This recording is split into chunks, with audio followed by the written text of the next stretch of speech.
क्या आपने कभी नोटिस करा है, जब तक आप लड़की को चेज़ करते हो ना, बहुत सारे एफर्ट्स डालकर उसे रिझाने की कोशिश करते हो, मनाने की कोशिश करते हो, तब तक तो वो बहुत ज़्यादा भाव खा रही होती है, बिल्कुल भी आपको घास नहीं डाल रही होती है। लेकिन जैसे आप हार मान लेते हो कि भैया बस हो गया, अब मैं इस लड़की के पीछे नहीं जाऊँगा, चेज़ नहीं करूँगा, तो पता नहीं उसके बिहेवियर में अचानक से चेंज आने लगता है। आपको ऐसा दिखता है कि उसका वो पुरानी स्टोरीज़ को सीन कर रही है, आपकी पुरानी पोस्ट को लाइक कर रही होती है। देखो ये कोइंसिडेंस नहीं होता है, इसके पीछे बहुत ही तगड़ी साइकोलॉजी छिपी हुई है। लड़की को चेज़ करना बंद करते ही ना, उसके दिमाग में 4 टाइप्स ऑफ इमोशनल ट्रिगर होते हैं। तो उससे ही ना तुरंत से वो दोबारा से आपसे कनेक्ट करने के लिए रेडी होती है। वही आज की इस वीडियो में डिटेल में समझाने वाला हूँ कि किस तरीके से आप चेज़ करना बंद करके उन्हें ट्रिगर फील कराओगे और वो सामने से आपसे कनेक्ट करने के लिए या फिर सामने से चीजों को आगे बढ़ाने के लिए रेडी होती है। बट एक डिस्क्लेमर दे देता हूं, जो बंदे फालतू की इमेच्योर ट्रिक्स के लिए और टेक्निक्स के लिए इस वीडियो को देख रहे हैं, वो वीडियो को अभी छोड़ दें, क्योंकि मैच्योर एडवाइस और प्योर साइकोलॉजी के लिए मैंने चैनल बना रखा है।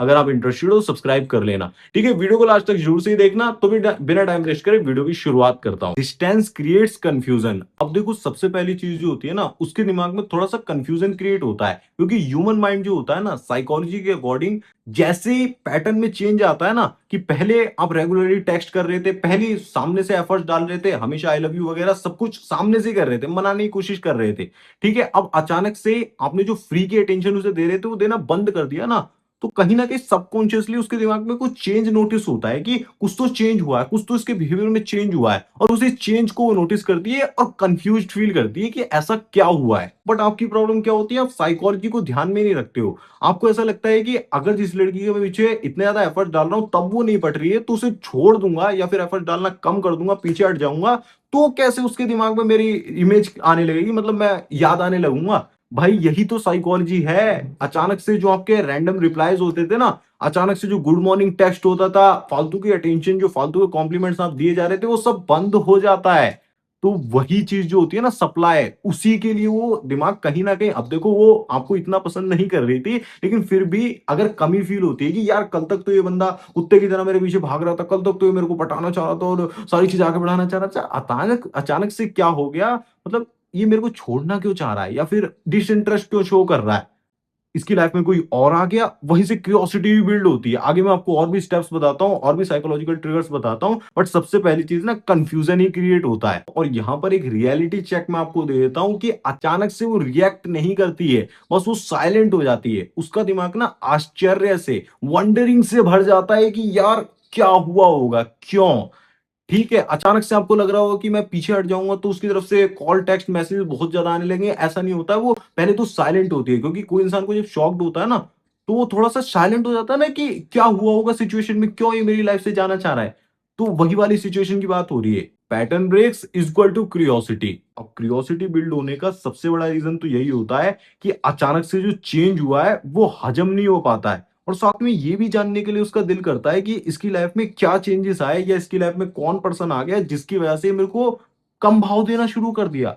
मतलब जो बंदा ऐसा मेरे को आसमान पर चढ़ाकर चल रहा था, कल तक इतना पागल था, अचानक से क्या हुआ। इसको हम एक तरीके से साइकोलॉजी की एक और ट्रिक के साथ जोड़ सकते हैं, लव बॉम्बिंग प्लस घोस्टिंग।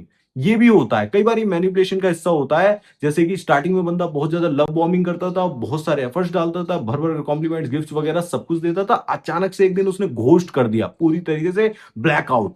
मतलब अब वो पूरी तरह इग्नोर कर रहा है, बिल्कुल बात नहीं करना चाह रहा, शकल तक नहीं देखना चाह रहा है। तो सामने वाला पर्सन एकदम से हिल जाता है, एकदम से उसके माइंड में आता है क्या ये वैल्यूएबल है, क्या ये एक्चुअली में कोई जेन्युइन पर्सन था, इतना मतलब थक गया, या फिर क्या हुआ है, ठीक है। वहीं से क्यूरियोसिटी बिल्ड होना शुरू होती है आपकी लाइफ के बारे में जानने के लिए।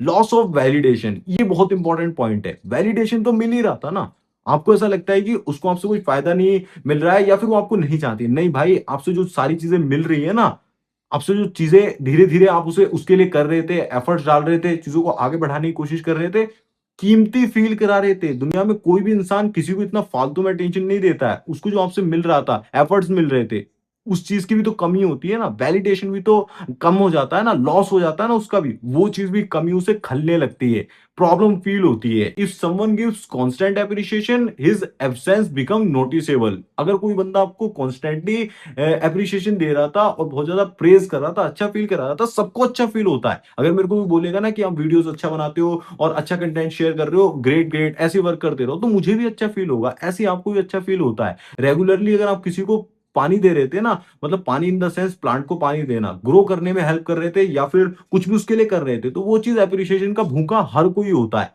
लेकिन वो कहीं न कहीं आपको सीरियस नहीं ले रहा था, आपकी वैल्यू फील नहीं कर रहा था इस वजह से क्योंकि आप ओवर कर रहे थे, आप ना फ्री में लुटाए जा रहे थे। उसकी तरफ से कुछ आ ही नहीं रहा, आप बैलेंस क्रिएट कर नहीं पाते हो, तो आप फ्री में ही करते रहते हो। ये चीज़ मैं ना सेशन के अंदर बहुत क्लैरिटी के साथ, सबकी सिचुएशन यूनिक होती है, वो बताता हूँ कॉल पर पर्सनली बात करके कि किस तरीके से बैलेंस क्रिएट करा जाता है। मतलब लड़की भी आपके लिए करना शुरू कर दे और किस तरीके से हेल्पिंग नेचर को उसके ट्रिगर करते हैं, किस तरीके से और सारी चीज़ें, मतलब मैच्योर एडवाइस मैं देता हूँ। अगर आप उसमें इंटरेस्टेड हो तो पर्सनली कनेक्ट करने के लिए मैंने आपको पिन कमेंट में डिस्क्रिप्शन में लिंक दिया हुआ है। वहाँ से आप वेबसाइट पर जाकर चेकआउट कर लेना और अपने रूम के अकॉर्डिंग किस तरीके से आप चाहते हो सेशन को बुक कर सकते हो। अगर आपकी ऐसी पर्सनैलिटी बन चुकी थी ना कि आप हर चीज़ पे यस मैम, हाँ जी करते रहते थे।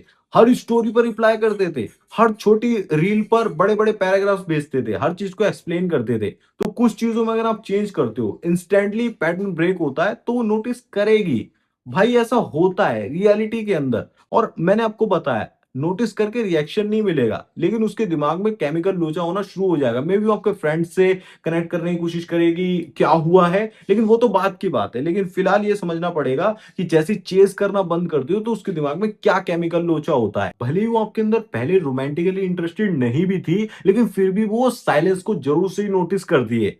मतलब आपने पैटर्न्स को ब्रेक कर दिया, आपने चीज़ों को पीछे खींच लिया या फिर तो वो चीज़ उसे रियलाइज़ ज़रूर से ही होती है, अंदर से फ़ील ज़रूर से ही होती है। भले ही वो कितना बाहर से ना दिखाए, लेकिन वो साइलेंस को जो होता है ना कि ये पर्सन का मेरे को कन्फर्म है कि इसका रिप्लाई तो आएगा ही, ये तो मेरे को विश करेगा ही या फिर ये मेरी रील का, स्टोरी का रिप्लाई करेगा ही और वो नहीं होता है। एक्सपेक्ट कर रहे होते हैं ना, तो देखा ना कितना बुरा लगता है कि यार ये काम तो होता ही था, अब नहीं हो रहा है।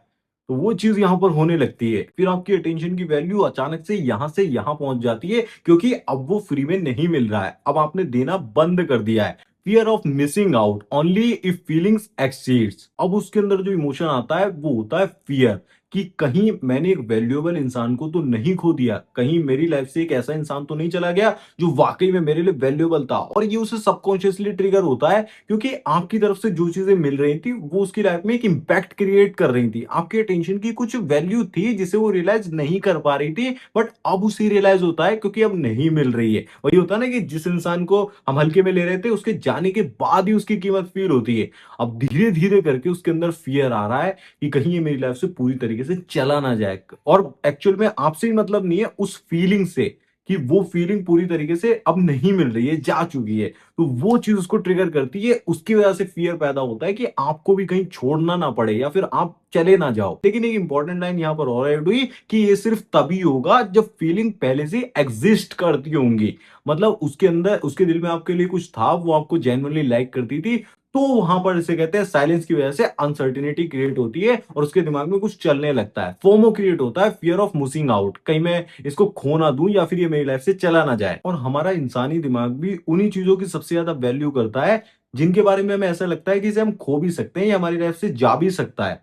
ठीक है, और अगर आप उससे अलग होकर ग्रो करने लग गए, मतलब उसका दिमाग तो वंडर करेगा कि ये अपनी लाइफ में क्या कर रहा है, क्या इसकी लाइफ में चीजें चल रही होंगी, क्या ये कुछ डिप्रेशन में तो नहीं चला गया है, कहीं कुछ और तो नहीं हो गया है। लेकिन अगर आप अपनी लाइफ में और ज्यादा बिजी हो जाते हो, अपनी वैल्यू को बढ़ाना शुरू कर देते हो अपने फ्रेंड्स के साथ, अपने बिजनेस के अंदर जो भी आप कर रहे हो, स्कूल कॉलेज जहां पर भी आप हो, और ज्यादा सर्कल को बड़ा करने लगते हो, इंजॉयमेंट लेकर आते हो, मतलब अपनी हॉबीज को परस्यू कर रहे हैं, आप पहले से अच्छा जी रहे हो। पहले आप एक तरीके से बंधे हुए थे ना कि मैं इस लड़की को चेज कर रहूंगा, पाके रहूंगा, वो जिद छोड़कर आप अपने ऊपर फोकस करने लगते हो, तो वो चीज उसे सबसे ज्यादा ट्रिगर करती है।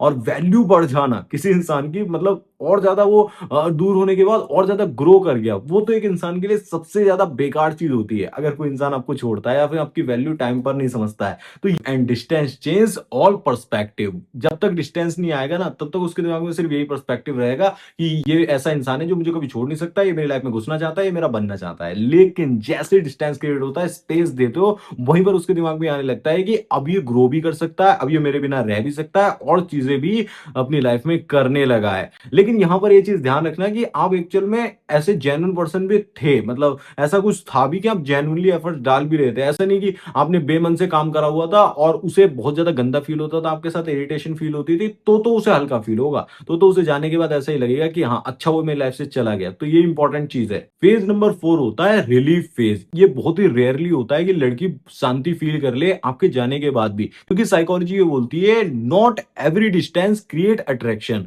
हमेशा ध्यान रखना, मैंने आपको बताया ना, अगर आप उसके लिए इरिटेशन थे, आप उसकी लाइफ में बहुत ज्यादा डिस्टर्बेंस क्रिएट कर रहे थे, बहुत ज्यादा प्रॉब्लम्स क्रिएट करते थे, हमेशा आपके होने से उसे डिस्टर्बेंस ही फील होता था, डिस्ट्रैक्शन फील होता था, तो रिलीफ फील करेगी। अच्छा हुआ कि ये बंदा चला गया, मे बी कोई और पर्सन उससे जुड़ जाए उस समय के अंदर, और बेहतर कि आपसे भी अच्छा फील करा रहा है। तो फीलिंग्स के लिए जिसे कहते हैं, बहुत इंपॉर्टेंट आपको ध्यान रखना होगा कि आप पहले कैसी फीलिंग्स दे रहे थे, पहले किस तरीके से बात करते थे, मतलब आपके एफर्ट्स जेन्युइन थे या नहीं। वो चीज मैं दोबारा दोबारा आपको इसलिए बता रहा हूं कि आपको ध्यान में रखना है कि आप डिस्टेंस देने से पहले ये भी ध्यान रखिए कि आप प्योरिटी के साथ डिस्टेंस दें, कि वहां पर आपके पूरे एफर्ट्स थे, उसकी तरफ से कुछ नहीं मिल रहा था तो आपने डिस्टेंस दिया। ऐसा नहीं कि आप जबरदस्ती कर रहे थे, परेशान कर रहे थे। ऐसे इंसान से तो दूर होकर सबको अच्छा ही फील होता है। ये चीज बहुत इंपॉर्टेंट है। अगर वो ऑलरेडी मूव ऑन कर चुकी होगी, ऑलरेडी उसकी फीलिंग्स जा चुकी होंगी और आपसे भी काम, आपसे भी स्टेबल मैच्योर बंदा उसे मिल गया होगा, तो उसे घंटा कोई फर्क नहीं पड़ेगा, कितना भी आप चेंज ले आओ, कितना भी अपने आप को बदल लो मेरे भाई। वहां पर आप अगर वापस जाकर सोचते हो कि मैं ग्रोथ ले आऊंगा, वापस जाकर कनेक्ट करने की कोशिश करते हो, तो इरिटेशन पैदा होती है। और ये भारत है, ये इंडिया है मेरे भाई, यहाँ पर एफआईआर होती है और 2 मिनट के अंदर सारी हैकड़ी निकल जाती है। और ये एक ऐसी चीज है ना, जो मोस्ट ऑफ द बंदे अपनी लाइफ में कोई फील ही नहीं कर पाते कि मुझे रिप्लेस भी करा जा सकता है। मतलब ईगो इतना ज्यादा सर पे हावी हो रखा होता है। मेरे पास भी काफी सारे लोग आते हैं कि यार, मतलब मैं चाहता हूं कि उसे रिवेंज लेना, उसको दोबारा से मेरी याद आए, दोबारा से उसे फील हो कि हाँ इस तरीके से। भाई नहीं हो आप उस लेवल पे, या फिर आपके अंदर उसकी कैपेसिटी नहीं है। और क्यों ही, मतलब इतना ईगो क्यों ही रखना है। बड़े बड़े स्टार्स को जिसे कहते हैं, उनकी गर्लफ्रेंड छोड़कर चली जाती है, तो वो भी अपनी लाइफ में बिजी है ना, अपनी लाइफ में काम कर रहे हैं। सबसे ज्यादा इंपॉर्टेंट चीज यही होती है कि आप टूटो ना, आप बिखरो ना और अपनी लाइफ में आगे बढ़ जाओ। यही सबसे इंपॉर्टेंट चीज होती है, इसके बिना कुछ भी नहीं होता है। ठीक है, आपको रिवेंज लेने के चक्कर में, अपनी ईगो के चक्कर में अपनी ऐसी तैसी नहीं करानी, क्योंकि जितना ज्यादा आप किसी के पीछे भागोगे, सोचोगे, आपका ही दिमाग डिस्टर्ब होगा। तो वीडियो को खत्म करने से पहले एक हार्श रियलिटी मैं चाहता हूं कि आप एक्सेप्ट कर लो कि मे बी हो सकता है कि वो कभी वापस ना आए। मे बी हो सकता है कि इमोशनली चीजें पहले ही खत्म हो चुकी हो, उसके एंड से सारी चीजें पहले ही जा चुकी हो, मूव ऑन वो कर चुकी हो। अब मेन प्रॉब्लम ये होगी कि अगर आप वापस जाते हो, उससे बात करने की कोशिश करते हो, कनेक्ट करने की कोशिश करते हो, तो भाई वहां पर चीजें खराब होती हैं। तो भाई मत करो। As as it is situation जैसी भी बन गई है, या फिर जो भी हो गया उसे एक्सेप्ट करो, क्योंकि लाइफ के अंदर आगे बढ़ जाना या फिर चीजों को समझकर बेहतर बन जाना। अगर आप नहीं बढ़ना चाहते हो, चलो मान लो कि मैं नहीं बढ़ना चाहता आगे, मैं तो उसी लड़की को दोबारा से अट्रैक्ट करना चाहता हूँ, दोबारा पाना चाहता हूँ, तो भाई फिर काबिल बनो। क्योंकि एक इंसान यहाँ जो बेस लाइन होती है उसके नीचे होता है, वहीं पे रगड़ रहा होता है। सक्सेसफुल होने के बाद, पैसा कमाने के बाद और फेम मिलने के बाद आपको बहुत सारी चीजें, बहुत सारी अपॉर्चुनिटी, बहुत सारे ऑप्शन ऐसे खुल जाते हैं कि आपने कभी सोचा भी नहीं होगा। ठीक है, तो आपको वो रास्ता चुनना चाहिए। लेकिन जबरदस्ती किसी के पैरों की जंजीर बनना, हथकड़ियां पहनाकर, जिसे कहते हैं, आप रिलेशनशिप में लाना चाह रहे हो, जबरदस्ती कर रहे हो, चेप हो रहे हो। भाई सच बोल रहा हूँ, चेप मत होना कभी भी। जिसे कहते हैं, किसी के पीछे मत पड़ना, वो बहुत गंदी चीज लगती है। क्योंकि कोई इंसान फैसला कर चुका है आगे बढ़ने का, या फिर किसी और के साथ रिलेशनशिप में आ गया, या फिर वो अपना फ्यूचर किसी और के साथ देख रहा है, तो वाई आर यू, मतलब क्यों, आप क्यों कर रहे हो। ठीक है, मेरा यही मैसेज रहेगा इस वीडियो से पूरी, कि देखो चेस करना हमेशा ही आपको बंद कर देना चाहिए। क्योंकि चेस कमजोर इंसान करते हैं, जिनके अंदर खुद के अंदर ग्रेविटी नहीं होती है, खुद के अंदर अट्रैक्शन नहीं होता है। आपको बिल्ड करना पड़ेगा। बिल्ड कैसे करते हैं पर्सनैलिटी को, 4 पिलर्स के बारे में मैंने आपको स्क्रीन पर वीडियो आ रही होगी, उसमें बताया हुआ है, आप क्लिक करके देख लो, सारी चीजें क्लियर हो जाएंगी। 4 पिलर्स है। आपको जो भी आप करना चाहते हो, मतलब रिवेंज लेना चाहते हो, रिग्रेट फील कराना चाहते हो, फलाना ढिमकाना, जो भी सब क्लियर हो जाएगा कि 4 पिलर्स से कैसे हम खुद को बिल्ड करते हैं। ठीक है, उस वीडियो को क्लिक करके देख लेना। मैं मिलूंगा आपसे उस वीडियो में, तब तक के लिए इस वीडियो को देखते रहें। धन्यवाद, जय श्री राम, अपना ध्यान रखें, खुश रहे। वीडियो पसंद आया हो तो वीडियो को लाइक जरूर कर देना।